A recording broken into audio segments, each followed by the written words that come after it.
Hello friends, welcome back to my channel. So ಇವತ್ತಿನ ವಿಡಿಯೋದಲ್ಲಿ ನಾನು ಒಂದು ಹೆಲ್ದಿ ಬ್ರೇಕ್ಫಾಸ್ಟ್ ರೆಸಿಪಿನ ತಿಳಿಸ್ಕೊಡ್ತೀನಿ. ಸೊ ಯೂಶಲಿ ರಾಗಿ ರೊಟ್ಟಿ ಎಲ್ರಿಗೂ ಗೊತ್ತಿರುತ್ತೆ. ರಾತ್ರಿ ಅನ್ನ ಮಿಕ್ಕಿರುತ್ತೆ, ಅದನ್ನು ಏನು ಮಾಡೋದು ಅಂತ ತಲೆನೋವಾಗ್ಬಿಡುತ್ತೆ. ಸೊ ಆವಾಗ ನಾವು ಈ ರೀತಿ ಒಂದು ಹೆಲ್ದಿಯಾಗಿರುವಂಥ ಬ್ರೇಕ್ಫಾಸ್ಟ್ನ ಪ್ರಿಪೇರ್ ಮಾಡ್ಕೊಂಡು ಬಿಡ್ಬೋದು. ಸೊ ಇದಕ್ಕೇನಿಲ್ಲ, ಕೆಲವೊಂದಿಷ್ಟು ಹೆಲ್ದಿಯಾಗಿರುವಂಥ ಇಂಗ್ರೀಡಿಯೆಂಟ್ಸ್ನ ನಾನು ಆ್ಯಡ್ ಮಾಡಬೇಕಾಗತ್ತೆ. ಸೊ ರಾತ್ರಿ ಮಿಕ್ಕಿರುವಂಥ ಅನ್ನ, ಹಾಗೆಯೇ ಮೊಳಕೆ ಕಟ್ಟಿರುವಂಥ ಹೆಸರು ಕಾಳನ್ನ ತಗೊಳ್ತಾ ಇದ್ದೀನಿ. ಸೊ ಈ ಬೌಲ್ ಅಳತೆಯಲ್ಲಿ ನಾನು ಮೊಳಕೆ ಕಟ್ಟಿರುವಂಥ ಹೆಸರು ಕಾಳನ್ನ ತಗೊತಾ ಇದ್ದೀನಿ.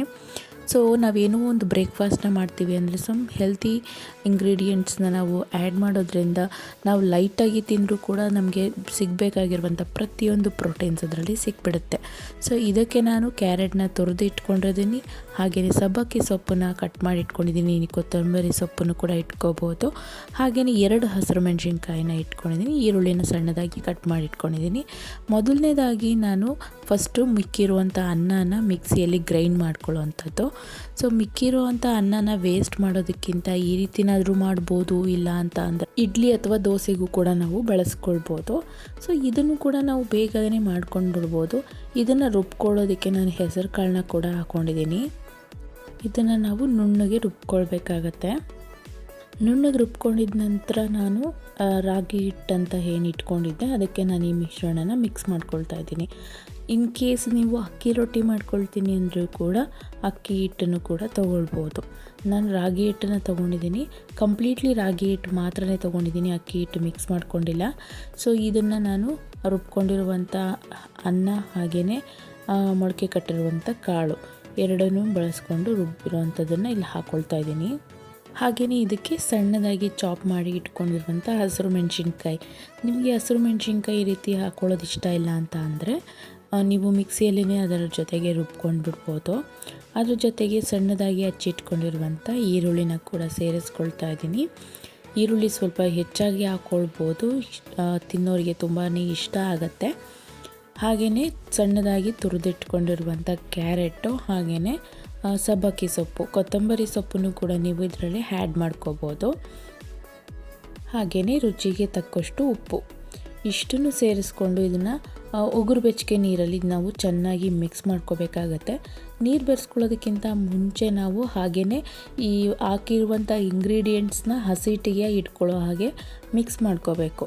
ಅದು ಮಿಕ್ಸ್ ಮಾಡ್ಕೊಂಡಿದ್ದ ನಂತರ ನಾವು ಸ್ವಲ್ಪನೇ ಉಗುರು ಬೆಚ್ಚಗೆ ನೀರನ್ನ ಹಾಕ್ಕೊಳ್ತಾ ಕಲಿಸ್ಕೊಳ್ಬೇಕಾಗತ್ತೆ. ತೀರಾ ತೆಳುವಾಗೂ ಕಲಿಸ್ಕೊಳ್ಬಾರ್ದು, ತೀರಾ ಗಟ್ಟಿಯಾಗೂ ಕಲಿಸ್ಕೊಳ್ಬಾರ್ದು. ಹಾಗಾಗಿ ಸ್ವಲ್ಪನೇ ನೀರನ್ನ ಆ್ಯಡ್ ಕಲಿಸ್ಕೊಳ್ತಾ ಹೋಗಬೇಕು.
ಈಗ ಇದು ಕರೆಕ್ಟಾಗಿ ಹಂತಕ್ಕೆ ಬಂದಿದೆ.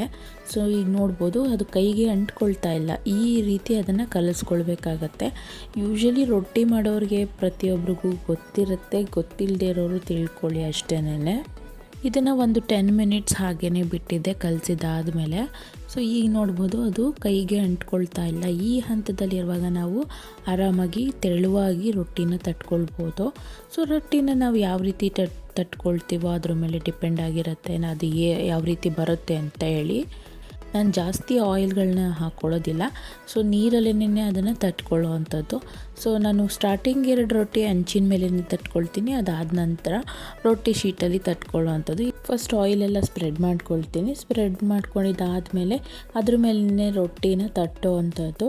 ಇದಾದ ನಂತರ ನಾನು ರೊಟ್ಟಿ ಶೀಟಲ್ಲಿ ತಟ್ಕೊಂಡು ಹಾಕ್ಕೊಳ್ತೀನಿ ಅಷ್ಟೇನೆ. ಜಾಸ್ತಿ ನಾವು ನೀರನ್ನು ಬಳಸ್ಕೊಂಡು ಈಸಿಯಾಗಿ ತಟ್ಕೊಳ್ಬೋದು. ಆವಾಗ ನಾವು ಆಯಿಲ್ ಹಾಕೋ ಅವಶ್ಯಕತೆ ಇರೋದಿಲ್ಲ.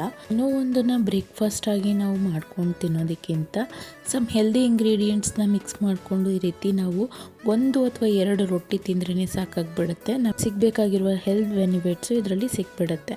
ಸೊ ನಾನು ನೀರನ್ನು ಅದ್ಕೊಂಡು ಈ ರೀತಿ ಫಸ್ಟು ತಟ್ಕೊಳ್ತಾ ಇದ್ದೀನಿ. ಅದಾದ ನಂತರ ನಾನು ಸ್ಟವ್ ಆನ್ ಮಾಡೋ ಅಂಥದ್ದು.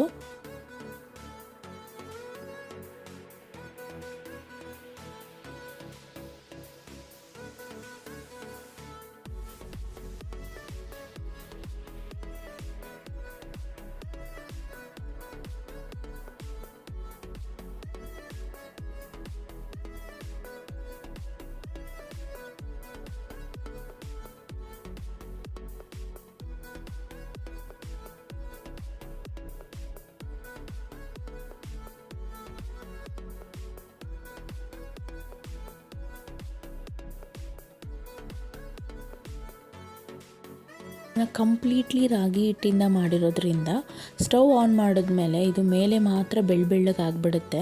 ಹಾಗಾಗಿ ಈ ರೀತಿ ಒಂದು ಪ್ಲೇಟ್ನ ನಾವು ಕವರ್ ಮಾಡಿಬಿಟ್ಟು ಅದಾದ ನಂತರ ಬೇಯಿಸ್ಕೊಳ್ಳೋದ್ರಿಂದ ಮೇಲ್ಗಡೆ ಬೆಳ್ಳಗಾಗೋದಿಲ್ಲ. ಎರಡೂ ಕಡೆನೂ ನೀಟಾಗಿ ಬೇಯಿಸ್ಕೊಳ್ಬೋದು. ಕ್ರಿಸ್ಪಿಯಾಗಿ ಇರಬೇಕು ಅಂತ ಹೇಳಿದ್ರೆ ನಾವು ತೆಳುವಾಗಿ ತಟ್ಕೋಬೇಕು. ನಾರ್ಮಲ್ ಆಗಿ ಇರಬೇಕು ಅಂತ ಹೇಳಿದ್ರೆ ಈ ರೀತಿ ಮೀಡಿಯಮ್ ಆಗಿ ತಟ್ಕೊಂಡ್ರೆ ಸರಿ ಹೋಗುತ್ತೆ. ಆಯಿಲ್ ಕೂಡ ಕಡಿಮೆ ಯೂಸ್ ಮಾಡಿರ್ತೀವಿ. ಹಾಗೆಯೇ ಮೊಳಕೆ ಕಟ್ಟಿರುವಂಥ ಹೆಸರು ಕಾಳನ್ನ ಯೂಸ್ ಮಾಡಿರ್ತೀವಿ, ಕ್ಯಾರೆಟ್ ಯೂಸ್ ಮಾಡಿರ್ತೀವಿ, ಸಬ್ಬಕ್ಕಿ ಸೊಪ್ಪನ್ನು ಯೂಸ್ ಮಾಡಿರ್ತೀವಿ. ಆಗಿರೋದ್ರಿಂದ ತುಂಬಾ ಹೆಲ್ತಿಗೆ ಒಳ್ಳೆಯದು ಅಂತಲೇ ಹೇಳ್ಬೋದು. ಸೊ ಫ್ರೆಂಡ್ಸ್, ನೋಡಿದ್ರಲ್ಲ, ಇದಾಗಿತ್ತು ನನ್ನ ಒಂದು ಪುಟ್ಟ ರೆಸಿಪಿ. ಐ ಹೋಪ್ ಈ ವಿಡಿಯೋ ನಿಮಗೆ ಯೂಸ್ಫುಲ್ ಆಗ್ಬೋದು ಅಂತ ಅಂದ್ಕೊಳ್ತೀನಿ. ವಿಡಿಯೋ ಇಷ್ಟ ಆದರೆ ಲೈಕ್ ಮಾಡಿ. ಯಾರೆಲ್ಲ ಸಬ್ಸ್ಕ್ರೈಬ್ ಮಾಡ್ಕೊಳ್ದೆ ಚಾನಲ್ನ ನೋಡ್ತಾ ಇದ್ದೀರಾ, ಸಬ್ಸ್ಕ್ರೈಬ್ ಮಾಡ್ಕೊಂಡು ನೋಡಿ ಅಂತ ಹೇಳ್ತಾ ಮತ್ತೆ ಇನ್ನೊಂದು ವಿಡಿಯೋ ರೆಸಿಪಿಯೊಂದಿಗೆ ಸಿಗ್ತೀನಿ. ಅಲ್ಲಿವರೆಗೂ ಥ್ಯಾಂಕ್ ಯು.